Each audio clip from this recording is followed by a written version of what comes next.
కానీ మేము మీకు భుజం కాసే వ్యక్తులు మేము.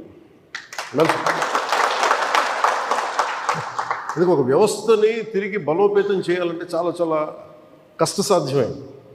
నాకు నిజంగా చెప్పాలంటే ఒకసారి నాకు ఇది నేను చాలా ఆనందంగా ఎంచుకున్న శాఖ.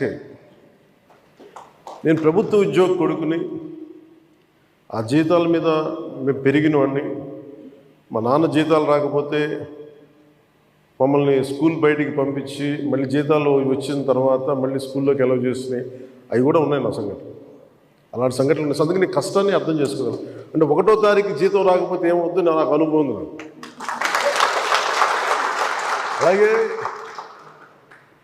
ఆఖరి వారంలో డబ్బులు అయిపోతే కూడా ఆ పరిస్థితి కూడా నాకు తెలుసు. మాకు పొరపాటున మేము ఏదో ఇవి జరిగిపోయినాయి, కానీ మేము ఇలా ఈ సినిమా రంగంలో ఇవన్నీ ఉండటం వల్ల